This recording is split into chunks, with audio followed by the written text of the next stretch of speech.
ಜೀನಾಗೆ ಸಂಪಾದಕತ್ವದಲ್ಲಿ ಜಿಎನ್ಎಸ್ news Sagar ಸುತ್ತದ ಆಚೆ ಈಚೆ ಶುಕ್ರವಾರದ ನ್ಯೂಸ್ ಅಪ್ಡೇಟ್ಗೆ ತಮಗೆ ಸ್ವಾಗತ. ಮುಖ್ಯಾಂಶಗಳು: ಶರಾವತಿ ಪಂಪ್ ಸ್ಟೋರೇಜ್ ವ್ಯಾಪ್ತಿ, ರೈತರ ಜೊತೆ ಶಾಸಕರು ಮತ್ತು ಜಿಲ್ಲಾಧಿಕಾರಿಗಳ ಸಮಾಲೋಚನಾ ಸಭೆ, ಸೇತುವೆ ನಿರ್ಮಾಣದಿಂದ ಭವಿಷ್ಯದ ವಿದ್ಯುತ್ ಸಮಸ್ಯೆಗೆ ಪರಿಹಾರ ಸಿಗುತ್ತದೆ ಎಂದ ಬೇಳೂರು, ಭೂಮಿ ಕೊಡುವ ರೈತರಿಗೆ ಎಲ್ಲ ರೀತಿಯ ಸಹಕಾರ ಘೋಷಣೆ ಮಾಡಿದ ಜಿಲ್ಲಾಧಿಕಾರಿಗಳು, ಪಡವಗೋಡು ನವೀಕೃತ ಪಂಚಾಯಿತಿ ಕಟ್ಟಡ ಉದ್ಘಾಟನೆ, ಗ್ರಾಮ ಪಂಚಾಯಿತಿ ಅಭಿವೃದ್ಧಿಗೆ ಒಟ್ಟಾಗಿ ಶ್ರಮಿಸಲು ಶಾಸಕರ ಕರೆ, ಪಂಚಾಯಿತಿ ಅಭಿವೃದ್ಧಿಗೆ ಹೆಚ್ಚಿನ ಅನುದಾನ ಅಗತ್ಯವೆಂದ ಡಿಎಸ್ ಅರುಣ್, ಹಸಿರುಮಕ್ಕಿ ಸೇತುವೆ ಜಟಾಪಟಿ, ಬೇಳೂರು ವಿರುದ್ಧ ಹರತಾಳು ಗರಂ, ಹಸಿರುಮಕ್ಕಿ ವಿಳಂಬಕ್ಕೆ ನಾನು ರಾಘವೇಂದ್ರ ಕಾರಣವಲ್ಲ, ವಿವೇಚನೆಯಿಂದ ಮಾತನಾಡಿ ಎಂದು ಹರತಾಳು ಸಲಹೆ. ಈಗ ಸುದ್ದಿಯ ವಿವರ. ಶರಾವತಿ ಪಂಪ್ ಸ್ಟೋರೇಜ್ ಕಾಮಗಾರಿಗೆ ಸ್ಥಳೀಯ ರೈತರು ಒಪ್ಪಿಕೊಂಡಿದ್ದು ಭೂಮಿ ಬಿಟ್ಟುಕೊಡಲು ಒಪ್ಪಿದ್ದಾರೆ. ಪಂಪ್ ಸ್ಟೋರೇಜ್ಗಾಗಿ ರೈತರ 8.32 ಎಕರೆ ಭೂಮಿ ಸ್ವಾಧೀನಪಡಿಸಿಕೊಳ್ಳಲಾಗುತ್ತದೆ ಎಂದು ಶಾಸಕ ಹಾಗೂ ಅರಣ್ಯ ಕೈಗಾರಿಕಾ ಅಭಿವೃದ್ಧಿ ನಿಗಮದ ಅಧ್ಯಕ್ಷ ಗೋಪಾಲಕೃಷ್ಣ ಬೇಳೂರು ತಿಳಿಸಿದರು. ಸಾಗರದ ಉಪವಿಭಾಗಾಧಿಕಾರಿಗಳ ಕಚೇರಿ ಸಭಾಂಗಣದಲ್ಲಿ ಶುಕ್ರವಾರ ಶರಾವತಿ ಅಂತರ್ಗತ ಭೂವಿದ್ಯುತ್ ಯೋಜನೆ ವ್ಯಾಪ್ತಿಗೆ ಬರುವ ಹೆನ್ನಿ ಭಾಗದ ರೈತರ ಸಭೆಯ ಅಧ್ಯಕ್ಷತೆ ವಹಿಸಿ ರೈತರ ಅಹವಾಲು ಸ್ವೀಕರಿಸಿ ಅವರು ಮಾತನಾಡುತ್ತಿದ್ದರು. ಜಿಲ್ಲಾಧಿಕಾರಿ ಗುರುದತ್ತ ಹೆಗಡೆ ಮಾತನಾಡಿದರು. ಪ್ರೊಬೇಷನರಿ ಜಿಲ್ಲಾಧಿಕಾರಿ ನಾಗೇಂದ್ರ ಕುಮಾರ್, ಉಪವಿಭಾಗಾಧಿಕಾರಿ ವೀರೇಶ್ ಕುಮಾರ್, ತಹಶೀಲ್ದಾರ್ ಚಂದ್ರಶೇಖರ್ ನಾಯ್ಕ್, ಅರಣ್ಯ ಇಲಾಖೆಯ ರವಿಕುಮಾರ್ ಇನ್ನಿತರರು ಹಾಜರಿದ್ದರು. ಯೋಜನೆ ಸುಮಾರು 2000 ವ್ಯಾಟ್ಸ್ ಬರುವಂತ ಒಂದು ದೊಡ್ಡ ಯೋಜನೆ, ಇಡೀ ಭಾರತದಲ್ಲೇ ನಂಬರ್ 1 ಅಂತ ಹೇಳ್ತಾ ಇದ್ದಾರೆ, ಎಲ್ಲೂ ಇಲ್ಲಂತೆ. ಅಂದ್ರೆ ಇದು ಈ ತರ ಒಂದು ಕಾಮಗಾರಿ ಎಲ್ಲೂ ಈ ತರ ದೊಡ್ಡದು ನಡೆದಿಲ್ಲ. ಅಂದ್ರೆ ಡ್ಯಾಮ್ ಕಟ್ಟದೇ ಇಷ್ಟ ತರ ನೀರು ಶೇಖರಣೆ ಮಾಡಿ ಇಷ್ಟು ದೊಡ್ಡ ಮಟ್ಟಕ್ಕೆ ಪವರ್ ಕೊಡುವಂತ ಕೆಲಸವನ್ನ ರಾಜ್ಯ ಸರ್ಕಾರ ಸುಮಾರು 8,644,000 ಕೋಟಿ 8,644,000 ಕೋಟಿಯನ್ನ ಈಗಾಗಲೇ ಬಿಡುಗಡೆ ಮಾಡಿದ್ದಾರೆ. ಈಗ ಅದಕ್ಕೋಸ್ಕರನೇ ಈಗ ಎಲ್ಲ ರೈತರನ್ನೆಲ್ಲ ಕರೆದು ಡಿ ಸಿ ಸಾಹೇಬರು, ಎ ಸಿ ಅವರು, ತಹಶೀಲ್ದಾರ್ ನೇತೃತ್ವದಲ್ಲಿ ಅವರ ಸಮಸ್ಯೆಗಳನ್ನ ನಿನ್ನೆ ನಾನು ಸಹ ಆಲಿಸಿದ್ದೀನಿ. ಅವರು ಬಂದಿದ್ದಾರೆ. ಇಲ್ಲಿರುವಂತ ಯಾವುದೇ ಸಮಸ್ಯೆ ಆಗ್ದಂಗೆ ಆ ರೈತರಿಗೂ ಸಹ ಪಾಪ ಅವರಿಗೆ ಹಕ್ಕಿಗೆ ಯಾವುದೇ ತೊಂದರೆ ಆಗ್ದಂಗೆ ಅವರಿಗೆ ಅದಕ್ಕೆ ಸಮಾನತೆ ಕೊಡಬೇಕು, ಅದಕ್ಕೆ ಒಂದಿಷ್ಟು ಕೊಡಬೇಕು, ಮತ್ತೆ ನೌಕರಿ ಕೊಡಬೇಕು ಅನ್ನೋದು ಏನಿದೆ ಅದನ್ನು ಸಹ ನಾವು ಈಗ ಕೊಡಿಸ್ಬೇಕು ಅನ್ನೋದು ಒಂದು ತೀರ್ಮಾನದಲ್ಲಿ ಇದ್ದೀವಿ. ಈಗ ಹಾಗಾಗಿ ಈ ದೊಡ್ಡ ಯೋಜನೆಗೆ ಬಹಳ ಏನು ಹೋಗಲ್ಲ, ಅಲ್ಲಿ ಹೋಗೋದೇ ಬರೀ 8 ಎಕರೆ ಜಮೀನ್ ಮಾತ್ರ. ಬಹಳ ಜನ ಏನ್ ಹೇಳಿದ್ರೆ ಎಷ್ಟೋ 1000 ಎಕರೆ ಹೋಗುತ್ತೆ, ಎಷ್ಟೋ ಎಕರೆ ಇದಾಗುತ್ತೆ, ಆ ರೈತರ ಕುಟುಂಬ ಹಾಳಾಗಿದೆ, ಹಾಗೆ ಹೀಗೆ ಅಂತ ಕೆಲವರು ಸುಮ್ಮನೆ ವಾಟ್ಸಪ್ ಅಲ್ಲಿ ಅದರಲ್ಲಿ ಇದೆಲ್ಲ ಬಿಡ್ತಾರೆ. ಏನೂ ಇಲ್ಲ, ನಮಗೆ ಹೋಗ್ತಿರುವಂತದ್ದು ಕೇವಲ ಅಷ್ಟೇ ನೋಡಿ, ಅರಣ್ಯ ಭೂಮಿ ಕೇವಲ 54 ಹೆಕ್ಟೇರ್ ಮಾತ್ರ ಅರಣ್ಯ ಭೂಮಿ ಹೋಗ್ತಾ ಇರೋದು. ಅದಕ್ಕೆ ಪರ್ಯಾಯ ಕೊಟ್ಟಿದ್ದಾರೆ, ಅದಕ್ಕೂ ಸಹ ಈಗಾಗಲೇ ಕೇಂದ್ರದಿಂದ ಸ್ಯಾಂಕ್ಷನ್ ಆಗಿದೆ. ಹಾಗಾಗಿ ಬಹಳ ಜನ ತಪ್ಪು ತಿಳುವಳಿಕೆ ಮಾಡ್ಕೊಂಡಿದ್ದಾರೆ, ಅದು ಯಾವುದೂ ಇಲ್ಲ. ಈ ತರ ಹೆನ್ನೆ ಭಾಗದಲ್ಲಿ ಮಾತ್ರ 8 ಎಕರೆ ಭೂಮಿ ಮಾತ್ರ ಇದಕ್ಕೆ ಸೇರ್ಪಡೆ ಆಗುತ್ತೆ, ಬಿಟ್ರೆ ಎಲ್ಲೂ ಇಲ್ಲ. ಹಾಗಾಗಿ ಈ ಯೋಜನೆಗೆ ಅಡಚಣೆ ಎಲ್ಲೂ ಬರುವಂತದ್ದು ಇಲ್ಲ, ಉತ್ತಮವಾದದ್ದು. ಯಾಕಂದ್ರೆ ಒಂದು ಡ್ಯಾಮ್ ಕಟ್ಟಬೇಕಾದ್ರೆ ಎಷ್ಟೋ ಎಕರೆ ಭೂಮಿ ಬೇಕು, ಮತ್ತೆ ಕಾಡೆಲ್ಲ ನಾಶ ಆಗುತ್ತೆ, ಕಟ್ಟಕ್ಕಂತೂ ಸಾಧ್ಯನೇ ಇಲ್ಲ. ಶರಾವತಿ ಆ ಕಾಲದಲ್ಲಿ ಕಟ್ಟಿದ್ದು ಬಿಟ್ರೆ ಮತ್ತೆ ಡ್ಯಾಮ್ ಕಟ್ಟಿದ್ದು ಈ ದೇಶದಲ್ಲಿ ಯಾರೂ ಮತ್ತೆ ಮಾಡಲಿಲ್ಲ. ಹಾಗಾಗಿ ಕರ್ನಾಟಕದಲ್ಲಿ ಮತ್ತೊಂದು ದೊಡ್ಡ ಸಾಧನೆ ಆಗುತ್ತೆ. ಸುಮಾರು 2,000 ಮೆಗಾವಾಟ್ಸ್ ಇದು ಅಂದ್ರೆ ಒಂದು ಡ್ಯಾಮ್ ಅಲ್ಲಿ ಇವತ್ತು ಏನಿದೆ ಅಷ್ಟೇ ಮತ್ತೆ ರೀಸೈಕ್ಲಿಂಗ್ ಆಗತ್ತದು. 1,500,000 ಇದೆ, ಇದಂದ್ರೆ 2 ಆಗುತ್ತೆ ನೋಡಿ. 2 ಅಂದ್ರೆ ಎಷ್ಟೋ 1,000 ಕೋಟಿ ಮತ್ತೆ ಉಳಿತಾಯ ಆಗುತ್ತೆ ಇದರಿಂದ. ಹಾಗಾಗಿ ಮುಂದಿನ ಜನರೇಷನ್ಗೆ, ಮುಂದಿನ ಮಕ್ಕಳಿಗೆ ಅವರಿಗೆ ಪವರ್ ಇಲ್ಲ ಅನ್ನೋ ಕೊರತೆ ಇರಬಾರ್ದು ಅಂತೇಳಿ ರಾಜ್ಯ ಸರ್ಕಾರ ಒಂದು ದೊಡ್ಡ ಯೋಜನೆ ಮಾಡಿದ್ದಾರೆ. ಮಾನ್ಯ ಮುಖ್ಯಮಂತ್ರಿಗಳು, ಜಾರ್ಜ್ ಸಾಹೇಬ್ರು, ಉಪಮುಖ್ಯಮಂತ್ರಿಗಳೆಲ್ಲ ಸೇರಿ ಮಾಡಿದ್ದಾರೆ. ನಿಜವಾಗ್ಲೂ ಅಭಿನಂದನೆ ಸಲ್ಲಿಸ್ತೇನೆ. ಇದರಲ್ಲಿ ವಿರೋಧ, ಪರ ವಿರೋಧ ಇದ್ದೇ ಇರುತ್ತೆ, ಅದನ್ನೇನು ಮಾಡೋಕ್ಕಾಗಲ್ಲ. ಈ ರಾಜ್ಯದ ಜನರಿಗೋಸ್ಕರ, ರಾಜ್ಯದ ಒಳಿತಿಗೋಸ್ಕರ, ಪವರಿಗೋಸ್ಕರ ಈ ಯೋಜನೆ ಜಾರಿ ಆಗ್ಬೇಕು ಅನ್ನೋದು ನಂದೊಂದು ಉದ್ದೇಶ ಇದೆ. ಕೆಲವರು ಬೇಡ ಅನ್ನೋರು ಇದ್ದಾರೆ, ಪರಿಸರವಾದಿಗಳು ಬೇಡ ಅಂತಾರೆ, ಇನ್ನೊಬ್ರು ಬೇಡ ಅಂತಾರೆ. ನಾನು ಪರಿಸರವಾದಿಗಳಿಗೂ ಹೇಳೋದಿಷ್ಟೇ, ಹಾಗಾದ್ರೆ ಒಂದು ಹೈವೇ ಆಗ್ಬೇಕಾದ್ರೆ ಎಷ್ಟು 1000 ಎಕರೆ ಗಾಡ್ ಹೋಗುತ್ತೆ ಅನ್ನೋದನ್ನ ಅವರು ಯೋಚನೆ ಮಾಡ್ಬೇಕಲ್ಲ. ಅದೇನಾದ್ರು ನಿಲ್ಸಿದಾರ ಅವ್ರ ಪರಿಸರವಾದಿಗಳು? ಯಾವತ್ತೂ ನಿಲ್ಸ್ಲಿಕ್ಕೆ ಸಾಧ್ಯ ಆಗಿಲ್ಲ. ಅದು ಸಿಕ್ಕಾಪಟ್ಟ ಹೈವೇಲ್ಲೂ ಹೋಗುತ್ತೆ, ಡ್ಯಾಮ್ ಎಲ್ಲ ಹೋಗಿದೆ, ಎಲ್ಲ ಕಡೆ ಹೋಗಿದೆ. ಶರಾವತಿ ನದಿಗೆ ಇವತ್ತು ಏನ್ ಸೇತುವೆ ಕಟ್ಟ್ಯಾರ ಅಲ್ಲೂ ಸಹ ಫಾರೆಸ್ಟ್ ಹೋಗಿದೆ, ಎಲ್ಲ ಹೋಗಿದೆ, ಅವ್ಯಾವುದು ನಿಲ್ಸಿಲ್ಲಲ್ಲ.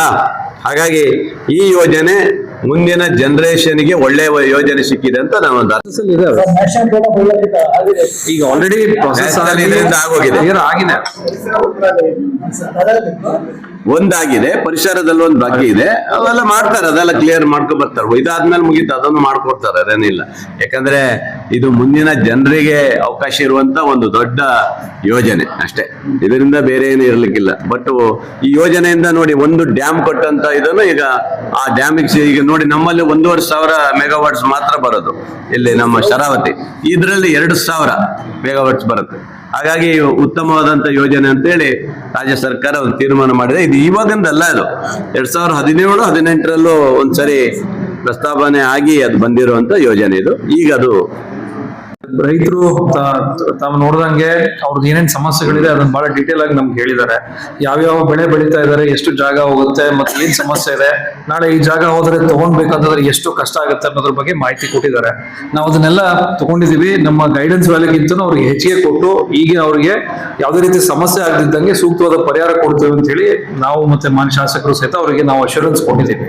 ಅದ್ರ ಪ್ರಕಾರ ಅವ್ರಿಗೆ ಎಲ್ಲಿ ಯಾರು ಜಾಗ ಕಳ್ಕೊಳ್ತಾ ಇದ್ದಾರೆ ಅವ್ರಿಗೂ ಸಹಿತ ಒಂದು ಜಾಬ್ ಅನ್ನು ಕೊಡಿ ಅಂತ ಸಹಿತ ಅವ್ರು ಕೇಳಿದ್ದಾರೆ. ನಾವು ಈ ಕಂಪ್ನಿದವರು, KPTCL ಎಲ್ಲರೂ ಇದ್ದಾರೆ, ಅವ್ರ ಮುಖಾಂತರ ಅವ್ರಿಗೆ ಏನು ಸೂಕ್ತ ಪರಿಹಾರ ಕೊಡಬೇಕು ಮತ್ತೆ ಈ ರೀತಿ ಸಹಾಯ ಮಾಡ್ಬೇಕು, ಅದನ್ನ ಖಂಡಿತ ಮಾಡ್ತೀವಿ. ಮತ್ತೆ ಯಾವುದೇ ಕ್ಲಿಯರೆನ್ಸ್ ಇಲ್ಲಾರದೆ ಇದನ್ನ ನಾವು ಪ್ರಾಜೆಕ್ಟ್ ಮಾಡಲ್ಲ.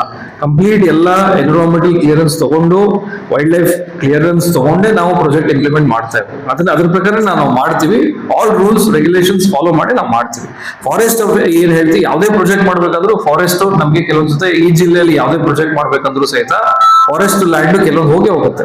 ಸೊ ಅದು ಹೋದಾಗ ನಾವು CA ಲ್ಯಾಂಡ್, ಅದಕ್ಕೆ ಅಲ್ಟರ್ನೇಟಿವ್ ಲ್ಯಾಂಡ್ ಕೊಟ್ಟು ಅದಕ್ಕೆ ಏನಿದೆ ನಾವು ಅದನ್ನ ಅಫಾರೆಸ್ಟೇಷನ್ ಮಾಡಿ ನಾವು ಮುಂದುವರಿತಾ ಇದ್ದೀವಿ. ಇದೊಂದು ಪ್ರಾಜೆಕ್ಟ್ ಅಂತಲ್ಲ, ಯಾವುದೇ ಹೈವೇ ಇರ್ಬೋದು ಅಥವಾ ಬೇರೆ ಯಾವುದೇ ಪ್ರಾಜೆಕ್ಟ್ ನಮ್ಮ ಜಿಲ್ಲೆಯಲ್ಲಿ ಆಗ್ತಾ ಇರ್ಬೋದು, ಎಲ್ಲದಕ್ಕೂ ಸಹಿತ ಫಾರೆಸ್ಟ್ ಲ್ಯಾಂಡ್ ಬಳಕೆ ಆಗಿದೆ. ಅದಕ್ಕೂ ಸಹಿತ ಒಂದು ಪ್ರೊಸೀಜರ್ ಇದೆ. ಫಾರೆಸ್ಟ್ ಕ್ಲಿಯರೆನ್ಸ್ ಅಂತ ನಾವು ತಗೊಳ್ತೀವಿ. ಫಾರೆಸ್ಟ್ ಕ್ಲಿಯರೆನ್ಸ್ ತಗೊಂಡೆ ನಾವು ಮುಂದೆ ಹೋಗ್ತಾ ಇದ್ದೀವಿ. ಇದ್ರಲ್ಲೂ ಸಹಿತ ಅದನ್ನ ತಗೊಂಡೆ ನಾವು ನೋಡ್ತೀವಿ, ಅದನ್ನು ನೋಡ್ತೀವಿ. ಯಾರಿಗೆ KPC ಲ್ಯಾಂಡ್ ಆದ್ರೆ ಏನ್ ತೊಂದ್ರೆ ಇಲ್ಲ, ಬೇರೆ ಇಲ್ಲ, ಅದೆಲ್ಲ ಮಾತಾಡಿದ್ದಾರೆ, ಅವರೆಲ್ಲ ಡೀಟೇಲ್ಸ್ ಕೊಟ್ಟಿದ್ದಾರೆ, ನಾವೆಲ್ಲ ನೋಡಿದ್ದೀನಿ. ಅದರಿಂದ ಅವರಷ್ಟದ್ದು ಒಂದು ಸುತ್ತಿ ಮಾತುಕತೆ ಮಾಡಿದ್ದೀನಿ, ನಾನೇ ಮಾತಾಡಿದ್ದೀನಿ. ಹಾಗಾಗಿ ಎಲ್ಲ ಅವ್ರದ್ದು ಏನೇನಿದೆ ದಾಖಲೆ ತಗೊಂಡು. ಶರಾವತಿ ಪಂಪ್ ಸ್ಟೋರೇಜ್ ಯೋಜನೆ ಪರಿಸರ ವಿರೋಧಿ ಯೋಜನೆಯಾಗಿದೆ. ಯಾವುದೇ ಕಾರಣಕ್ಕೂ ಯೋಜನೆ ಅನುಷ್ಠಾನ ಸಲ್ಲದು ಎಂದು ಪರಿಸರವಾದಿ ಅಖಿಲೇಶ್ ಚಿಪ್ಲಿ ತಿಳಿಸಿದ್ದಾರೆ. ಸಭೆ ನಡೆಯುವುದಕ್ಕೆ ಮೊದಲು ಜಿಲ್ಲಾಧಿಕಾರಿಗಳಿಗೆ ಮನವಿ ಸಲ್ಲಿಸಲು ಸ್ಥಳಕ್ಕೆ ಬಂದ ಅವರು ಮಾಧ್ಯಮದ ಜೊತೆ ಮಾತನಾಡುತ್ತಿದ್ದರು. ಈ ಸಂದರ್ಭದಲ್ಲಿ ಶಂಕರ್ ಶರ್ಮಾ, ಕೃಷ್ಣಮೂರ್ತಿ, ಯೋಗೇಂದ್ರ, ಅಕ್ಷರ್ LV, ರಾಜೇಶ್ವರಿ, ಜಯಪ್ರಕಾಶ್, ಲೋಕೇಶ್ ಇನ್ನಿತರರು ಹಾಜರಿದ್ದರು. ನಮಸ್ಕಾರ. ಈಗಿನ ಸರ್ಕಾರ ನಮ್ಮ ಶಿವಮೊಗ್ಗ ಮತ್ತು ಉತ್ತರ ಕನ್ನಡ ಜಿಲ್ಲೆಯಲ್ಲಿ ಶರಾವತಿ ಸಿಂಗಳಿಕಾ ಅಭಯಾರಣ್ಯದ ಕೇಂದ್ರ ಭಾಗದಲ್ಲಿ ಶರಾವತಿ ಪಂಪ್ಡ್ ಸ್ಟೋರೇಜ್ ಎಂಬ ಒಂದು ಅವೈಜ್ಞಾನಿಕ, ಅವ್ಯಾವಹಾರಿಕ ಸಾರ್ವಜನಿಕ ತೆರಿಗೆ ಹಣವನ್ನು ಪೋಲು ಮಾಡತಕ್ಕಂಥ ಯೋಜನೆಯನ್ನು ಮಾಡಲಿಕ್ಕೆ ಮುಂದಾಗಿದೆ. ಇದರಿಂದ ಈ ಯೋಜನೆಯಿಂದ ನಾಗರಿಕ ಸಮಾಜಕ್ಕೆ ಯಾವುದೇ ಪ್ರಯೋಜನವೂ ಇಲ್ಲ. ತೆರಿಗೆ ಹಣವನ್ನು ಪೋಲು ಮಾಡುವುದಷ್ಟೇ ಇದರ ಉದ್ದೇಶ ಅಂತ ಹೇಳಿ ಸ್ಪಷ್ಟವಾಗಿ ತಿಳಿದು ಬಂದಿದೆ. ಇದಕ್ಕೆ ಪರ್ಯಾಯ ಮಾರ್ಗಗಳಿವೆ. ನಾವು ಹಲವು ಬಾರಿ ಸರ್ಕಾರವನ್ನ, ರಾಜ್ಯ ಸರ್ಕಾರವನ್ನ, ಕೇಂದ್ರ ಸರ್ಕಾರವನ್ನ ಈ ಬಗ್ಗೆ ನಾವು ಪತ್ರಗಳ ಮುಖೇನ, ಇಮೇಲ್ಗಳ ಮುಖೇನ ನಾವು ಅವರಿಗೆ ಮನವಿ ಮಾಡಿಕೊಡ್ತಕ್ಕಂಥ ಪ್ರಯತ್ನವನ್ನು ಮಾಡಿದ್ದೀವಿ. ಆದರೂ ಹಠ ಬಿದ್ದು ಸರ್ಕಾರ ಇದನ್ನ ಯೋಜನೆ ಮಾಡಲಿಕ್ಕೆ ಮುಂದಾಗಿದೆ. ಇದರಿಂದ ಇನ್ನೊಂದು ಏನ್ ತೊಂದರೆ ಅಂತಂದ್ರೆ, ಉತ್ತರ ಕನ್ನಡ ಜಿಲ್ಲೆಯ ಬೇಗೋಡಿಯಲ್ಲಿ ಸುಮಾರು ಒಂದು 25 ಕುಟುಂಬ, ಇಲ್ಲಿ ನಮ್ಮ ಸಾಗರ ತಾಲೂಕಿನ ಹೆನ್ನಿ ಭಾಗದಲ್ಲಿ ಒಂದು 10-12 ಕುಟುಂಬಗಳ ಜಮೀನುಗಳನ್ನ ಸ್ವಾಧೀನಪಡಿಸ್ಕೋಬೇಕು ಅಂತ ಹೋಗ್ತಾ ಇದ್ದಾರೆ ಅವರು. ಇದು ಕೇಂದ್ರ ಸರ್ವೋಚ್ಚ ನ್ಯಾಯಾಲಯದ ಒಂದು ಆದೇಶದ ಸ್ಪಷ್ಟ ಉಲ್ಲಂಘನೆ ಆಗಿದೆ. ನ್ಯಾಯಾಲಯ ಏನ್ ಹೇಳ್ತದೆ, ಸರ್ವೋಚ್ಚ ನ್ಯಾಯಾಲಯ ಏನ್ ಹೇಳಿದೆ ಅಂತಂದ್ರೆ, ಸ್ಪಷ್ಟವಾಗಿ ನೀವು ಯಾವುದೇ ಯೋಜನೆಯನ್ನು ಜಾರಿ ಮಾಡೋಕ್ಕೂ ಪೂರ್ವದಲ್ಲಿ ಅದು ಸರ್ಕಾರಿ ಏತರ ಅಥವಾ ಖಾಸಗಿ ಜಮೀನು ಇರ್ಬೋದು, ಸರ್ಕಾರಿ ಭೂಮಿ ಇರ್ಬೋದು, ಅದನ್ನು ಸ್ವಾಧೀನ ಮಾಡೋಕ್ಕೂ ಮುಂಚೆ ನೀವು ಅರಣ್ಯ ಇಲಾಖೆಯಿಂದ ಎಲ್ಲಾ ತರಹದ ಅನುಮತಿಯನ್ನ ಪಡೆದಿರಬೇಕು ಅಂತ ಸ್ಪಷ್ಟವಾಗಿ ಹೇಳಿದೆ. ಆದ್ರೆ ಇಲ್ಲಿ ಈ ಶರಾವತಿ ಪಂಪ್ ಸ್ಟೋರೇಜ್ ಯೋಜನೆಗೆ ಇನ್ನು ಕೇಂದ್ರ ಸರ್ಕಾರದಿಂದ ಯಾವ ಅನುಮತಿಯೂ ಸಿಕ್ಕಿಲ್ಲ. ಫಾರೆಸ್ಟ್ ಕ್ಲಿಯರೆನ್ಸ್ ಸಿಕ್ಕಿಲ್ಲ, ಎನ್ವಿರಾನ್ಮೆಂಟಲ್ ಕ್ಲಿಯರೆನ್ಸ್ ಸಿಕ್ಕಿಲ್ಲ, ಮತ್ತೆ ವೈಲ್ಡ್ ಲೈಫ್ ಕ್ಲಿಯರೆನ್ಸ್ ಕೂಡ ಸಿಕ್ಕಿಲ್ಲ. ಆದರೂ ಕೂಡ ಈ ರೈತರ ಮೇಲೆ ದಬಾವಣೆ ಮಾಡಿ ಅವರ ಜಮೀನನ್ನ ಸ್ವಾಧೀನಪಡಿಸ್ಕೊಳ್ಳಕ್ಕೆ ಹೊರಟಿದ್ದಾರೆ. ಈಗ ಒಂದೊಮ್ಮೆ ಯೋಜನೆ ಜಾರಿ ಆಗಲಿಲ್ಲ ಅಂತಂದ್ರೆ ಈ ವಶಪಡಿಸಿಕೊಂಡಿರ್ತಕ್ಕಂಥ ಜಮೀನನ್ನು ಏನ್ ಮಾಡ್ತಾರೆ? ಅವರು ಈಗಾಗಲೇ ಒಂದ್ಸರಿ ಮುಳುಗಡೆಯಾಗಿ ತಮ್ಮ ಜಮೀನನ್ನು ಕಳ್ಕೊಂಡು ಬದುಕನ್ನು ಕಟ್ಕೊಂಡಿದ್ದಾರೆ ಬೇರೆ ಕಡೆಗೆ. ಆ ಜಮೀನನ್ನು ಕೂಡ ಇವತ್ತು ಸರ್ಕಾರ ನಿರ್ದಯಿಯಾಗಿ ಅವ್ರನ್ನ ಒಕ್ಕಲೆಬ್ಸಕ್ಕೆ ಹೊರಟಿದೆ. ಇದಕ್ಕೆ ನಮ್ದು ಸ್ಪಷ್ಟವಾದ ವಿರೋಧ ಇದೆ. ಆ ರೈತರು ಕೂಡ ಯಾವುದೇ ಕಾರಣಕ್ಕೂ ನಾವು ಜಮೀನನ್ನ ಬಿಟ್ಕೊಡೋದಿಲ್ಲ ಅಂತಕ್ಕಂಥ ಗಟ್ಟಿಯಾದ ಮಾತುಗಳನ್ನು ಹೇಳಿದ್ದಾರೆ. ಅದಕ್ಕಿಂತ ಹೆಚ್ಚಾಗಿ ಈ ಜಮೀನು ಬೇಕೇ ಬೇಕು ಅಂತಂದ್ರೆ ನಮಗೊಂದು ತೊಟ್ಟು ವಿಷ ಕೊಡಿ ಅಂತ ಕೂಡ ಅವರು ಹೇಳ್ತಾ ಇದ್ದಾರೆ. ಹಾಗಾಗಿ ಈ ಎರಡು ಸಂದರ್ಭವನ್ನ ಉಪಯೋಗಿಸ್ಕೊಂಡು ಸರ್ಕಾರ ಇದನ್ನ ಬಹಳ ಮಾನವೀಯ ನೆಲೆಯಲ್ಲಿ ಚಿಂತನೆ ಮಾಡಿ ಈ ಯೋಜನೆಯನ್ನ ತಕ್ಷಣ ಕೈ ಬಿಡಬೇಕು ಅಂತ ನಾವು ಇವತ್ತು ಮನವಿಯನ್ನ ಕೊಡ್ಲಿಕ್ಕೆ ಇಲ್ಲಿ ಬಂದಿದ್ದೇವೆ. DC ಅವರು ಬರ್ತಾರೆ ಅಂತ ನಮಗೆ ಸುದ್ದಿ ಬಂದಿದೆ. ಆ DC ಅವರಿಗೆ ಈ ಮನವಿಯನ್ನ ಈಗ ಕೊಟ್ಟು ನಾವು ಅದನ್ನ ಸರ್ಕಾರಕ್ಕೆ ಅದನ್ನ ಅವ್ರ ಮೂಲಕ ಕಳಿಸ್ಬೇಕು ಅಂತ ಇಲ್ಲಿ. ಗ್ರಾಮ ಪಂಚಾಯಿತಿ ಅಭಿವೃದ್ಧಿಯಾದರೆ ಮಾತ್ರ ದೇಶ ಅಭಿವೃದ್ಧಿಯಾದಂತೆ. ಪಂಚಾಯಿತಿ ಸದಸ್ಯರು ಒಟ್ಟಿಗೆ ಅಭಿವೃದ್ಧಿಗೆ ಶ್ರಮಿಸಬೇಕು ಎಂದು ಶಾಸಕ ಹಾಗೂ ಅರಣ್ಯ ಕೈಗಾರಿಕಾ ಅಭಿವೃದ್ಧಿ ನಿಗಮದ ಅಧ್ಯಕ್ಷ ಗೋಪಾಲಕೃಷ್ಣ ಬೇಳೂರು ತಿಳಿಸಿದರು. ಸಾಗರ ತಾಲೂಕಿನ ಪಡವಗೋಡು ಗ್ರಾಮದಲ್ಲಿ ಶುಕ್ರವಾರ MGNREGA ಯೋಜನೆಯಡಿ ಶೆಡ್ ಮತ್ತು ವಿಧಾನ ಪರಿಷತ್ ಸದಸ್ಯ DS ಅರುಣ್ ಅನುದಾನದಲ್ಲಿ ನವೀಕೃತ ಗ್ರಾಮ ಪಂಚಾಯಿತಿ ಕಟ್ಟಡವನ್ನು ಲೋಕಾರ್ಪಣೆಗೊಳಿಸಿ ಅವರು ಮಾತನಾಡುತ್ತಿದ್ದರು. ವಿಧಾನ ಪರಿಷತ್ ಸದಸ್ಯ DS ಅರುಣ್ ಮಾತನಾಡಿದರು. ಗ್ರಾಮ ಪಂಚಾಯಿತಿ ಅಧ್ಯಕ್ಷ ನಾಗರಾಜ್ ಕಾರ್ಯಕ್ರಮದ ಅಧ್ಯಕ್ಷತೆ ವಹಿಸಿದ್ದರು. ಉಪಾಧ್ಯಕ್ಷೆ ಶೋಭಾ ಹರೀಶ್, ಪ್ರಮುಖರಾದ ಗಣಪತಿ ಮಂಡಗಳಲ್ಲಿ ಕಲಸಿ ಚಂದ್ರಪ್ಪ, ಸ್ಮಿತಾ ದಯಾನಂದ್, ಸುಶೀಲಮ್ಮ, ವೀರೇಂದ್ರ, ಶಾರದಾ, ನಿರ್ಮಲಾ, ಸಚಿನ್, ಶ್ರೀನಿವಾಸ್, ಗೀತಮ್ಮ, ಗುರುಕೃಷ್ಣ ಶೆಣೈ ಇನ್ನಿತರರು ಹಾಜರಿದ್ದರು. ಗಾಯತ್ರಿ ಪ್ರಾರ್ಥಿಸಿದರು. ಉಲ್ಲಾಸ್ KS ಸ್ವಾಗತಿಸಿದರು. ಹರೀಶ್ ಎ ಪ್ರಾಸ್ತಾವಿಕ ಮಾತನಾಡಿದರು. ರಾಘವೇಂದ್ರ ಕುಮಾರ್ ಕಾರ್ಯಕ್ರಮ ನಿರೂಪಿಸಿದರು. ಯಾವ ವಿಧಾನಸೌಧದಲ್ಲಿ ಏನು ಚರ್ಚೆ ನಡೆಯುತ್ತದೆ, ವಿಧಾನಸೌಧದಲ್ಲಿ ಏನು ಆದೇಶ ಆಗುತ್ತೆ, ವಿಧಾನಸೌಧದಲ್ಲಿ ಏನು ಆಡಳಿತ ಕೊಡ್ತೀವಿ, ಅದೇ ತರ ಈ ಗ್ರಾಮ ಪಂಚಾಯತಿಗೆ ಒಂದು ಆಡಳಿತ ಕೊಡ್ಲಿಕ್ಕೆ ಅವಕಾಶ ಸಿಗುತ್ತೆ. ಬಹಳಷ್ಟು ಜನರು ಇವತ್ತು ಇಷ್ಟು ಜನ ನೀವು ಬರ್ತೀರಿ, ಆದ್ರೆ ಗ್ರಾಮ ಸಭೆಯನ್ನ ನಡೆಸಿದಾಗ ಇಲ್ಲಿ ಯಾರು ಅಷ್ಟು ಜನ ಬರೋದಿಲ್ಲ.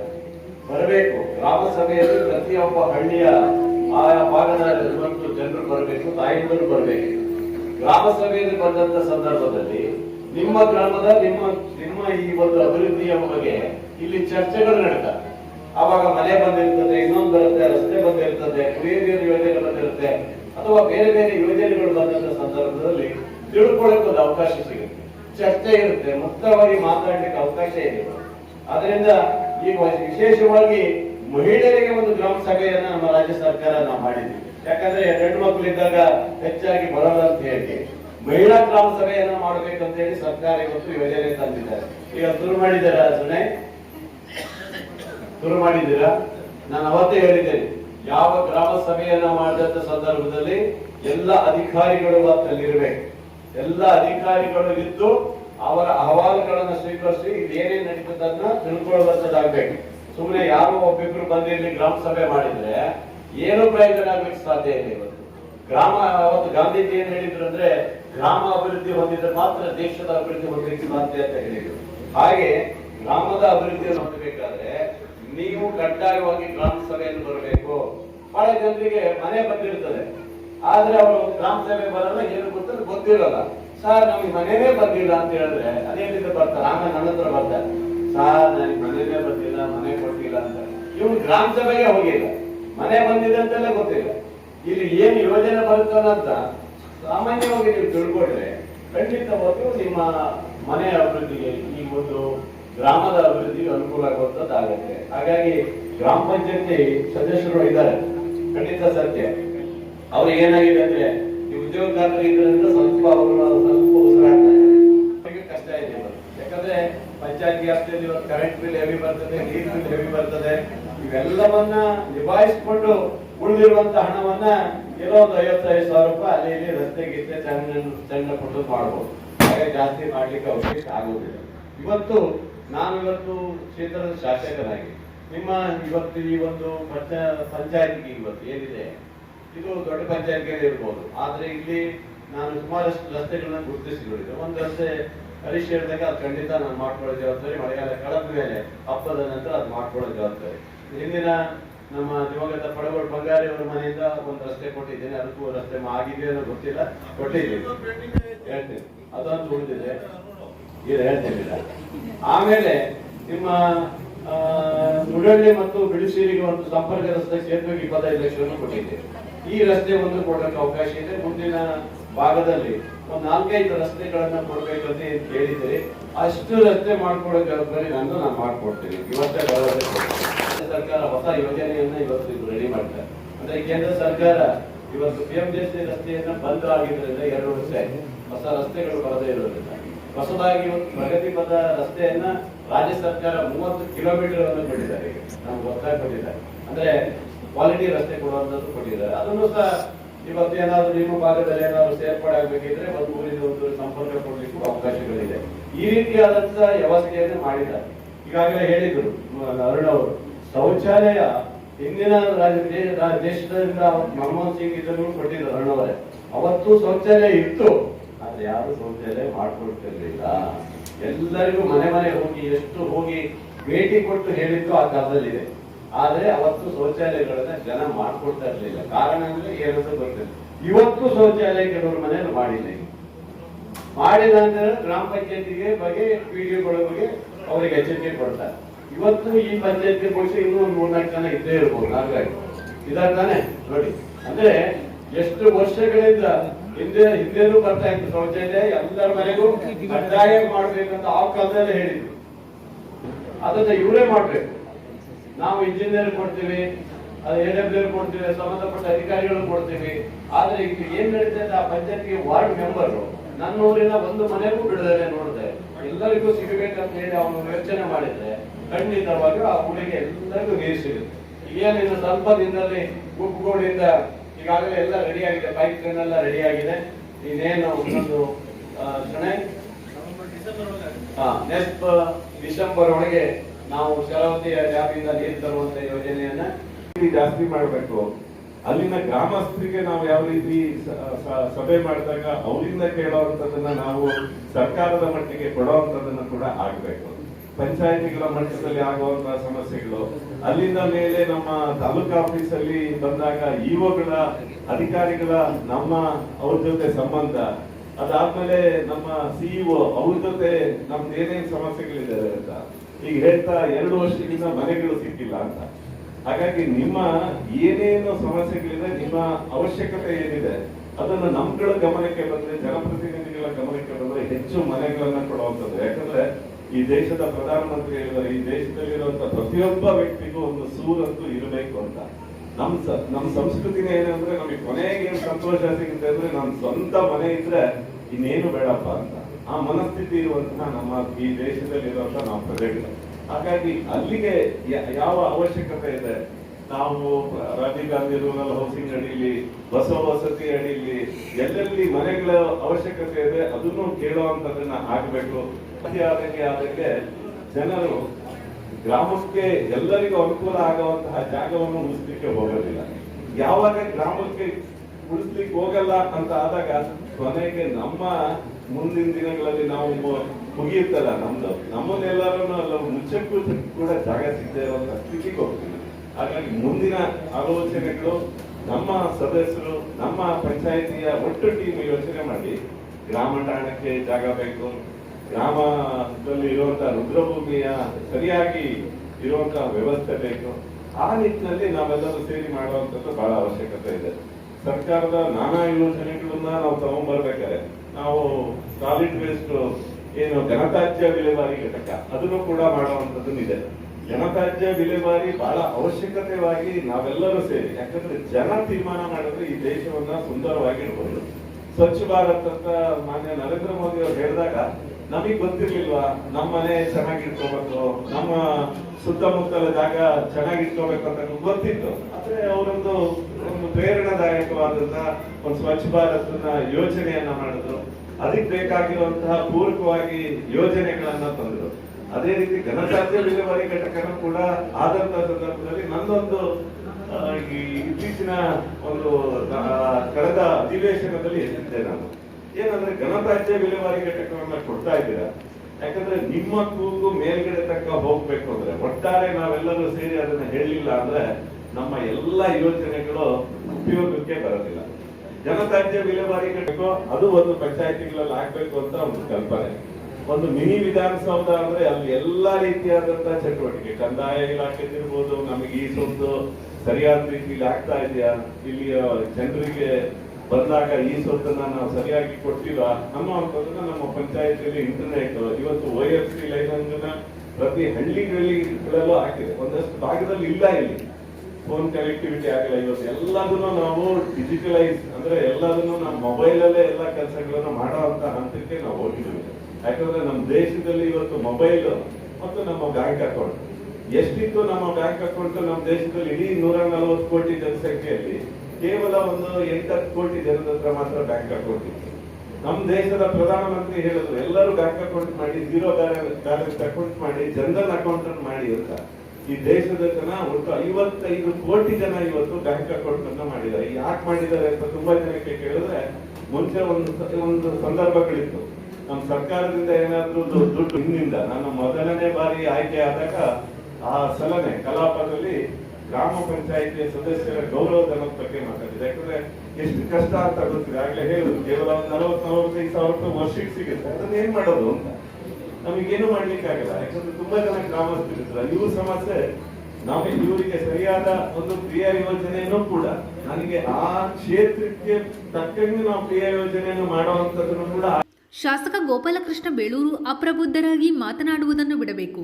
ಹಸಿರುಮುಖಿ ಸೇತುವೆ ಕಾಮಗಾರಿ ವಿಳಂಬವಾಗಲು ನಾನಾಗಲಿ ಸಂಸದ BY ರಾಘವೇಂದ್ರ ಆಗಲಿ ಕಾರಣವಲ್ಲ. ಯೋಜನೆ ರೂಪಿಸುವಾಗ ನೀರಿನ ಆಳ ಅಂದಾಜಿಸದೆ ಹೋಗಿರುವುದೇ ಕಾಮಗಾರಿ ವಿಳಂಬವಾಗಲು ಕಾರಣವಾಗಿತ್ತು ಎಂದು ಮಾಜಿ ಸಚಿವ ಹಾಗೂ ಬಿಜೆಪಿ ರಾಜ್ಯ ಉಪಾಧ್ಯಕ್ಷ ಹರತಾಳು ಹಾಲಪ್ಪ ಸ್ಪಷ್ಟನೆ ನೀಡಿದ್ದಾರೆ. ಶುಕ್ರವಾರ ಸುದ್ದಿಗೋಷ್ಠಿಯಲ್ಲಿ ಅವರು ಮಾತನಾಡುತ್ತಿದ್ದರು. ಗೋಷ್ಠಿಯಲ್ಲಿ TD ಮೇಘರಾಜ್, ಮೈತ್ರಿ ಪಾಟೀಲ್, ದೇವೇಂದ್ರಪ್ಪ, ಗಣೇಶ್ ಪ್ರಸಾದ್, ಮಲ್ಲಿಕಾರ್ಜುನ್ ಹಕ್ರೆ, ರಾಜಶೇಖರ್ ಗಾಳಿಪುರ, ಸುವರ್ಣ ಟೀಕಪ್ಪ, ಹೂಬಾ ಅಶೋಕ್, ಮುರುಳಿ, ರೋಹಿತ್, ಆನಂದ್ ಜನ್ನೆಹಕ್ಲು, ಸವಿತಾ ವಾಸು, BT ರವೀಂದ್ರ ಇನ್ನಿತರರು ಹಾಜರಿದ್ದರು.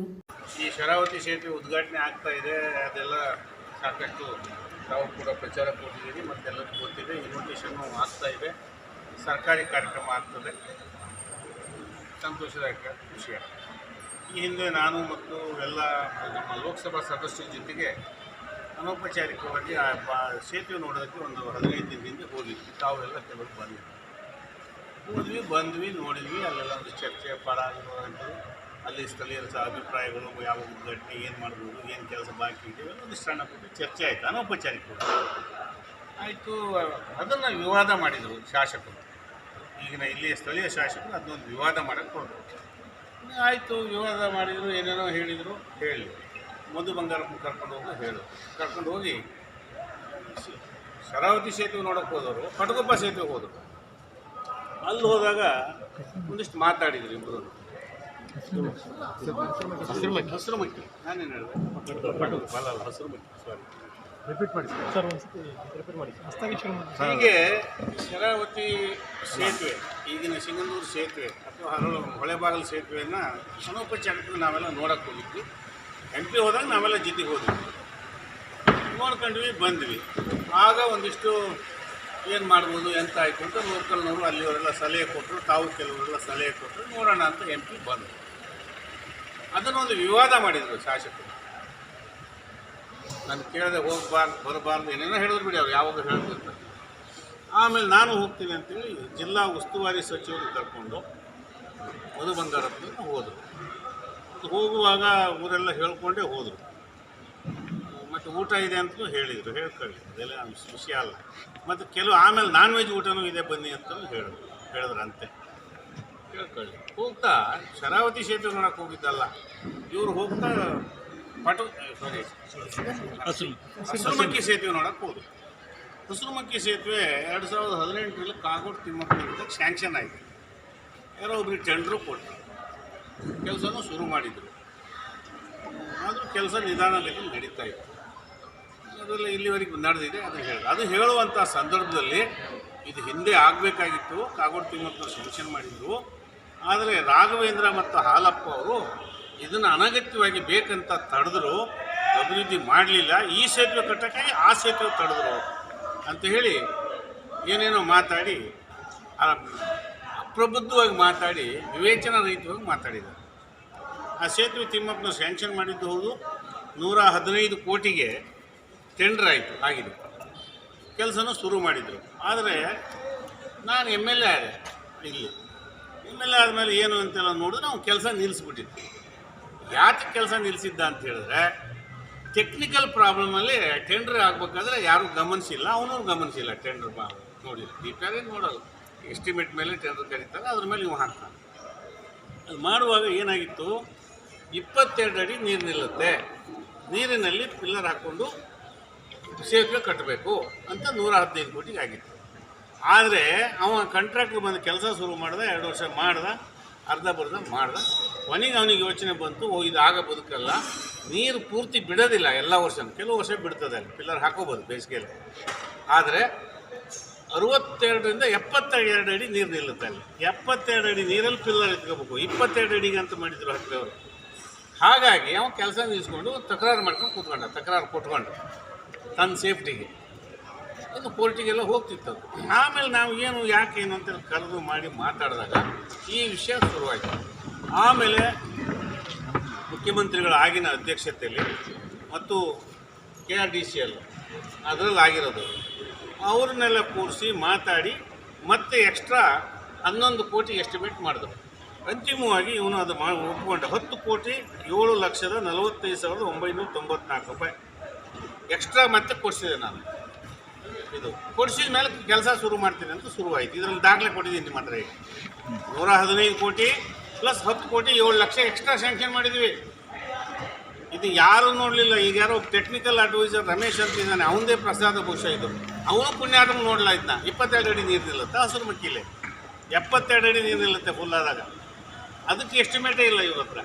ಅದು ಮಾಡಿಸಿ ಇದೆಲ್ಲ ಮಾಡಿಸೋದಕ್ಕೆ 1.5 ವರ್ಷ ಆಯಿತು. 1.5 ವರ್ಷ ಅವ್ರದ್ದೇ ಗೌರ್ಮೆಂಟ್ ಇತ್ತು, ನಂದಲ್ಲ. ಯಾರ್ದು? ಕಾಂಗ್ರೆಸ್ ಕುಮಾರಸ್ವಾಮಿ ಗೌರ್ಮೆಂಟೇ ಇತ್ತು. ನಾನು ಶಾಸಕನಾದ್ಮೇಲೆ ಬಿಡಲಿಲ್ಲ. ಅನೇಕ ಸಾರಿ ಹೇಳಿದ್ವಿ, ಯಾರು ದುಡ್ಡು ಕೊಡೋದ್ರ ಬಗ್ಗೆ ಮತ್ತೊಂದ್ರ ಬಗ್ಗೆ ತಲೆ ಕೆಡಿಸ್ಕೊಳ್ಳೋದು. ಯಡಿಯೂರಪ್ಪನವ್ರು ಮುಖ್ಯಮಂತ್ರಿ ಆದ ಕೂಡಲೇ ಬೆನ್ನತ್ತಿ ಈ 10 ಕೋಟಿನ 11 ಕೋಟಿ ಆಗುತ್ತೆ ಅಂತ ಎಸ್ಟಿಮೇಟ್ ಮಾಡಿದ್ರು. ಕಾಂಟ್ರಾಕ್ಟ್ರು 10 ಕೋಟಿ ಚಿಲ್ಲರೆಗೆ ಅದಕ್ಕೆ ಹಾಕ್ಕೊಂಡ. ಈ 11 ಕೋಟಿ ಅಂತ ನಾವು ಹೇಳೋದು ಭಾಷೆಯಲ್ಲಿ. 10 ಕೋಟಿ 7 ಲಕ್ಷ ಕೊಟ್ಟ ಮೇಲೆ ಮತ್ತೆ ಕೆಲಸ ಪ್ರಾರಂಭ ಮಾಡ್ತೀನಿ ಶುರು ಮಾಡೋದು. ಅವನು ಒಳ್ಳೆ ಕಂಪ್ನಿ ಅಲ್ಲ, ಅದು ಏನೋ ಆ ಮಟ್ಟಿಗೆ ಒಳ್ಳೆ ಕಂಪ್ನಿ ಏನಲ್ಲ. ಫಾಸ್ಟಾಗಿ ಮಾಡಿ ಫಾಸ್ಟಾಗಿ ದುಡ್ಡು ತೊಗೊಂಡು ಹೋಗೋ ಅಂಥ ಕಂಪ್ನಿ ಆಗ್ಬೇಕಿತ್ತು. ಅದಕ್ಕೆಲ್ಲ ಮಾಡಲಿಲ್ಲ. ಅಷ್ಟೊತ್ತಿಗೆ ಕೊರೋನಾ ಶುರುವಾಯಿತು. ದುಡ್ಡು ಯಾವುದೂ ಬರಲಿಲ್ಲ. ಕೊರೋನಾ ಬಂದು ಆದಮೇಲೆ ಈ ದುಡ್ಡನ್ನು ಸ್ಯಾಂಕ್ಷನ್ ಮಾಡಿಸ್ಕೊಟ್ಟೆ. ಕೆಲಸ ಸ್ವಲ್ಪ ಶುರು ಮಾಡ್ದವ. ಅವನಿಗೆ ಪೇಮೆಂಟು ಆಗಿದೆ, 98 ಕೋಟಿ ಪೇಮೆಂಟ್ ಆಗಿದೆ ಇಲ್ಲಿವರೆಗೆ. 115 ಪ್ಲಸ್ 10 125 ಕೋಟಿಲಿ 98 ಕೋಟಿ ಪೇಮೆಂಟ್ ಆಗಿದೆ. ನಾನಿದ್ದಾಗಲೂ ಪೇಮೆಂಟ್ ಆಗಿದೆ. ಇದು ಅಲಾಪನೆ ಮಾಡ್ತಿದ್ದೆ ಸುಳ್ಳೆ. ಆ ಸೇತುವೆ ಕಟ್ಟೋದಕ್ಕಾಗಿ ಈ ಸೇತುವೆನ ನಿಲ್ಲಿಸಿದ್ರು ಅಂತ ಹೇಳ್ತಾರಲ್ಲ. 3 ಸಾರಿ ಶಾಸಕರಾದವರು ವಿವೇಚನೆಯಿಂದ ಮಾತಾಡಬೇಕು, ಅವಿವೇಕತನದಿಂದ ಮಾತಾಡಬಾರ್ದು. ಇದಕ್ಕೆ ದಾಖಲೆಗಳಿದೆ. ಅವರು ದಾಖಲೆ ಕೊಡಲಿ, ನಾವು ನಿಲ್ಲಿಸಿದಕ್ಕೆ ಏನಾದ್ರು ದಾಖಲೆ ಇದ್ದರೆ. ಇನ್ನೂ ಒಂದು ಮಾಡಿದರು, ಎಷ್ಟು ಹೊಟ್ಟೆ ಕಿಚ್ಚಿನ ಜನ ಇವರು ಅಂತ ಹೇಳಿದ್ರೆ, ನೋಡಿ ನಿಮ್ಮ ಹತ್ರ ಕೊಟ್ಟಿದ್ದೀನಿ. ಏನು ನಾನು ಹೇಳಿಕೊಟ್ಟಿದ್ದಲ್ಲ, ನನಗೆ ಅವಕಾಶ ಸಿಕ್ಕಿದ್ದು ಇಲ್ಲಿ ಶಾಸಕನಾದಾಗ 5 ವರ್ಷ. ಅದರಲ್ಲಿ 1.5 ವರ್ಷ ಕುಮಾರಸ್ವಾಮಿ ಗೌರ್ಮೆಂಟು, 1.5 ವರ್ಷ ಕೊರೋನಾ, 2 ವರ್ಷ ಸಿಕ್ಕಿತ್ತು ಈ ಅವಧಿ. 2 ವರ್ಷದಲ್ಲಿ ಈ ಕೆಲಸ ಮಾಡೋ ಪ್ರಯತ್ನ ಮಾಡಿದ್ವಿ. ಮತ್ತು ಉಳ್ಕೊತಿದ್ದ ಲಿಂಗನಮಕ್ಕಿ ಜಲಾಶಯ ಬರಿದಾಗುತ್ತಿದೆ. ಕಳಸಳ್ಳಿ ಸೇತುವೆ ಕಟ್ಟಲು ನಿರ್ಮಾಣ ಮಾಡೋದಕ್ಕೆ ನೀರು ಅಡ್ಡಿ ಆಗುತ್ತಿದೆ ಎಂಬ ನೆಪದಲ್ಲಿ ಜಲಾಶಯ ನೀರು ಬಿಡುಗಡೆ ಮಾಡಲಾಗುತ್ತಿದೆ. ಯಾರು ಹೇಳಿದ್ದಿದೋ? ಯಾವ ಪೇಪರಿಗೆ ಬಂದಿದ್ದೋ? ಪ್ರಜಾವಾಣಿಯಲ್ಲಿ ಬಂದಿದೆ, ಹೊಸ ದಿಗಂತದಲ್ಲಿ ಬಂದಿದೆ, ನಿಮ್ಮ ಎಲ್ಲ ಪೇಪರಿಗೂ ಬಂದಿದೆ ಸುದ್ದಿ. ಈ ಥರ ಅಸಹಕಾರ ಕೊಟ್ಟವ್ರು ಇವರು. ಯಾರು ಒಂದು ಹನಿ ನೀರು ಬಿಡೋ ಪ್ರಶ್ನೆ ಇಲ್ಲ. ನೀರು ಬಿಟ್ಟು ಎಲ್ಲಿಗೆ ಹೋಗುತ್ತೆ? ಪವರ್ ಪ್ರೊಡಕ್ಷನ್ ಮಾಡ್ತಾರೆ. ಅದು ಫೆಬ್ರವರಿ ತಿಂಗಳಿಗೆ ಹೆಂಗೆ ಬಿಡ್ತಾರೆ ನೀರನ್ನ? ಏನು ಬೇಕಾದ್ರೂ ಹೇಳ್ಬಿಡೋದು ಹೊಟ್ಟೆ ಕಿಚ್ಚಿಗೆ. ಈ ಸೇತುವೆ ಆಗೋದು ಫಾಸ್ಟನ್ನು ನೋಡಿ. ಈ ಥರ ಇವ್ರು ಯಾವ ರೀತಿ ಕೋಆಪ್ರೇಷನ್ ಕೊಡ್ಯಾರೆ? ಒಂದು ವಿವೇಚನೆ ಬೇಡವಾ? ನಾನು ಹಿಂದೆ ಏನು ಹೇಳಿದ್ದೀನಿ ಅಂತ ಹೇಳೋದು ಬೇಡವಾ? ಇದಕ್ಕೆ ಹೇಳಿ ಉತ್ತರ ಹೇಳ್ಬೇಕಲ್ಲ. ಫೆಬ್ರವರಿ 1ನೇ ತಾರೀಕು 2022ನೇ ತಾರೀಕು ಇವ್ರು ಹೇಳಿದರು ಅಲ್ಲ, ಜನವರಿ 31ನೇ ತಾರೀಕು ಹೊಸ ದಿಗಂತದಲ್ಲಿದೆ. ನಾನು ಹುಡುಕಿದ್ದೀನಿ, ಇನ್ನು ಉಳಿದು ಸಿಗ್ತವೆ ಎಲ್ಲ ನಿಮ್ಮ ಪೇಪರ್ಗಳಲ್ಲೂ ಬಂದಿದೆ. ಇದು ಸಹಕಾರ ಕೊಡೋದು, ಅಸಹಕಾರ ಕೊಡೋದು ಸೇತುವೆ ಕಟ್ಟೋದಕ್ಕೆ. ಉಸ್ತುವಾರಿ ಸಚಿವರಿಗೆ ಯಾವ ಕಲ್ಪನೆ ಇಲ್ಲ, ಒಟ್ಟು ಏನು ಬೇಕಾದ್ರೂ ಬೋಗುತ್ತೆ. ಅಲ್ಲಿ ಹೋಗಿ ಯಾವ್ಯಾವುದೋ ವಿಷಯ ಮಾತಾಡ್ತಾರೆ. ಅದಕ್ಕೆಲ್ಲ ನಾನು ಮುಂದೆ ಮತ್ತೆ ಉತ್ತರ ಹೇಳ್ತೇನೆ. ಹೇಳಿ ಇದ್ರ ಬಗ್ಗೆ ಏನು ಹೇಳ್ತೀರಿ? ಹಾಗಾಗಿ ಈ ಥರ ಅಪ್ರಬುದ್ಧತೆಯಿಂದ ಮಾತಾಡೋದನ್ನು ಇನ್ನಾದರೂ ಬಿಡಲಿ. ಅಥವಾ ಯಾರು ಕೇಳೋರು ತಮಗೆ ಗೊತ್ತಾಗ್ತಿದ್ರೆ ಹೇಳೋರ್ನಾದ್ರು ಇಟ್ಕೊಂಡಿರಲ್ಲ. ಅಡ್ವೈಸರ್ ಇದ್ದಾರೆ. ಈಗ ಏನು ಹೇಳ್ತಿದ್ದಾರೆ? ಅವ್ರು ಮಾಡಿದ ಪ್ರಸಾದವೇ ಇದು ಸಿಕ್ಕಿದ್ದು ಹಸಿರು ಮಕ್ಕಿ ತಡ ಆಗೋದಕ್ಕೆ. ನನಗೆ ಸಿಕ್ಕಿದ್ದು 2 ವರ್ಷ. ಈ 2 ವರ್ಷದಲ್ಲಿ ಏನಾಯಿತು? 2 ವರ್ಷದಲ್ಲಿ ಯಾರು ರೆಡ್ಡಿ ಬಂದಿದ್ರು? ಯಾವ ಬೇಸಿಗೆ ಇಲ್ಲ, ಮಳೆಗಾಲ ಇಲ್ಲ, ಹೊಳೆ ಕಟ್ಟಿಲ್ಲ, ಇನ್ನೇನು ಕೊರೋನಾ ಬಂದಿಲ್ಲ, ಇನ್ನೇನು ಗಂಡಾಂತರ ಬಂದಿಲ್ಲ, ಯುದ್ಧ ಬರೀ 5 ದಿನ ನಡೆದಿದೆ, 4 ದಿನ ನಡೀತದು ಘರ್ಷಣೆ. ಏನಾಯಿತು? ಯಾಕೆ ನೀವು ಮಾಡಲಿಲ್ಲ? ಆಯಿತು, ಯಡಿಯೂರಪ್ಪ ಶರಾವತಿ ಸೇತುವೆ ಕಟ್ಟಿದ್ದಾರೆ, ಕಾಗೋಡು ತಿಮ್ಮಪ್ಪ ಹಸಿರುಮಕ್ಕೆ ಸೇತುವೆ ಹಾಕಿದ್ದಾರೆ, ಗುದ್ಲಿ ಪೂಜೆ ಮಾಡಿದ್ದಾರೆ. ನಾನೊಂದು ಪ್ರಯತ್ನ ಮಾಡಿ ಪಟಗುಪ್ಪ ಮಾಡಿದ್ದೇವೆ. ರಾಘವೇಂದ್ರ ಅವರು 3 ಸೇತುವೆ ಕಟ್ಟಿಸ್ತಿದ್ದಾರೆ. ಈಗ ಸುತ್ತ ಮಳಲಿ ಬೆಕ್ಕೋಡಿ ಸೇತುವೆ, ಇದೇ ಶರಾವತಿ ನದಿಗೆ ಜ್ಞಾನೇಂದ್ರ ಒಂದು ಕಟ್ಟಿಸ್ತಿದ್ದಾರೆ. ಸರ್ಕಾರದ ದುಡ್ಡು ಈಗ ಇವ್ರ ಸರ್ಕಾರದಲ್ಲಿ ಕಟ್ಟಿಸಿ. ಆದರೆ ಕೇಂದ್ರ ಸರ್ಕಾರ, ರಾಜ್ಯ ಸರ್ಕಾರ ಅದರ ಪರವಾಗಿದ್ದಾವೆ. ನಾನು ವೈಯಕ್ತಿಕವಾಗಿ ಅದು ವಿರೋಧ ಇದೆ. ಆ ಕಾಡನ್ನು ನಾನು ಹೋಗಿ ನೋಡಿ ಬಂದಿದ್ದೀನಿ. ಮತ್ತು ಈ ನಾಡಿನ ಖ್ಯಾತ ಪತ್ರಕರ್ತ DP ಸತೀಶ್ ಅವರು ಬಂದು ನಿಮಗೆ ವಿವರ ಹೇಳಿದ್ವಿ ಒಂದು 5 ದಿನ. ಅವರೇನು ಅನ್ಅಫಿಷಿಯಲಾಗಿ ನಿಮ್ಮ ಬಂದಿದ್ರು ಅವ್ರೇನು ಮಾತಾಡಲ್ಲ. ಅಲ್ಲಿ 100% ತಿಕ್ಕ ಫಾರೆಸ್ಟ್ ಅದು, ಕಾಲಿಡಕ್ಕೆ ಜಾಗ ಇಲ್ಲ ಅಂಥ ಫಾರೆಸ್ಟ್ ತೆಗೆದು ಮಾಡ್ತಾರೆ. ಆದರೆ ಕೇಂದ್ರ ಮತ್ತು ರಾಜ್ಯ ಸರ್ಕಾರ ವಿದ್ಯುತ್ತನ್ನು ಉತ್ಪತ್ತಿ ಮಾಡೋದಕ್ಕೆ ಯಾವುದೇ ಸಂದರ್ಭದಲ್ಲೂ ಒಂದಿಷ್ಟು ಸಹಕಾರ ಭಾವನೆ ಇರಲಿ. ನೀತಿ ಅದು, ಕಾನೂನಲ್ಲ, ನೀತಿ. ವಿದ್ಯುತ್ ಭಾಳ ಅಗತ್ಯ ವಸ್ತು, ಅದನ್ನು ಪ್ರೊಡಕ್ಷನ್ ಮಾಡೋದಕ್ಕೆ ಎಲ್ಲ ರೀತಿ ಸಹಕಾರ ಎಲ್ಲ ಹಂತ ಕೊಡಬೇಕು ಅಂತ ಹೇಳಿ ಒಂದು ನೀತಿ ಇದೆ. ಆ ನೀತಿಯೊಳಗೆ ಇವರು ದುರುಪಯೋಗ ಮಾಡ್ಕೊಂಡಿದ್ದಾರೆ. ನಾನು ವೈಯಕ್ತಿಕ ವಿರೋಧ ಮಾಡ್ತೇನೆ. 8-9 ಸಾವಿರ ಕೋಟಿ ಪ್ರಾಜೆಕ್ಟು, 800 ಚಿಲ್ಲರೆ ಕೋಟಿನ ಈಗಾಗಲೇ ತಗೊಂಡ್ಬಿಟ್ಟಿದ್ದಾರೆ. 10% ತಗೊಂಡು ಲೋಕಸಭಾ ಎಲೆಕ್ಷನ್ ಆಗೋಗಿದ್ದಾವೆ. ನೋಡ್ಬೇಕು ಏನಾಗ್ತದೆ ಅಂತ. ಇವತ್ತು ಪವನ್ ಎಷ್ಟು ಉತ್ತರ ಇವತ್ತಿನವರೆಗೆ ಕೊಟ್ಟಿಲ್ಲ. KPC ನಾನು 3 ಸಾರಿ ಭೇಟಿ ಕೊಟ್ಟಿದ್ದೀನಿ ಇದೇ ವಿಷಯಕ್ಕೆ. ನೀರು ಎತ್ತಾರಲ್ಲ ಹಗಲು, ನೀರು ಎತ್ತಿ ಎಲ್ಲಿ ಸ್ಟೋರ್ ಮಾಡ್ಕೊತಾರಂತ ಇವತ್ತಿಗೂ ಹೇಳ್ತಾ ಇಲ್ಲ. ಎಷ್ಟೋ ಒಂದು 1/4 TMCನೋ ಅದೊಂದು 1/3 ಆಫ್ ದಿ TMC ಒಂದು ದಿನಕ್ಕೆ ಬೇಕು. ಅಷ್ಟು ನೀರನ್ನ ಕೆಳಗಿಂದ ಎತ್ತಬೇಕು, ಹಗಲಲ್ಲ. ರಾತ್ರಿ ಬಿಡ್ಬೇಕು, ಅದನ್ನು ಬಿಟ್ಟು ಕರೆಂಟ್ ಉತ್ಪತ್ತಿ ಮಾಡಬೇಕು. ಎಲ್ಲಿ ಇಟ್ಕೊಳ್ತಾರೆ? ತಲಕಳ್ಳಿ ಡ್ಯಾಮು ಈಗ ಇರೋ ಲೆವೆಲ್ 1 ಅಡಿ ಹೆಚ್ಚು ಕಮ್ಮಿ ಆದರೂ ಕರೆಂಟ್ ಉತ್ಪತ್ತಿ ಆಗಲ್ಲ. ಅದನ್ನು ಲೆವೆಲ್ ಕ್ಯಾರಿ ಮಾಡ್ಕೋಬೇಕು. 1.5 ಅಡಿ ಒಳಗೆ 2 ಅಡಿಗೆ ಹೆಚ್ಚು ಕಮ್ಮಿ ಆಗಂಗಿಲ್ಲಲ್ಲ. ಇದು ಶುಕ್ರವಾರದ ಸಮಗ್ರ ಸುದ್ದಿ.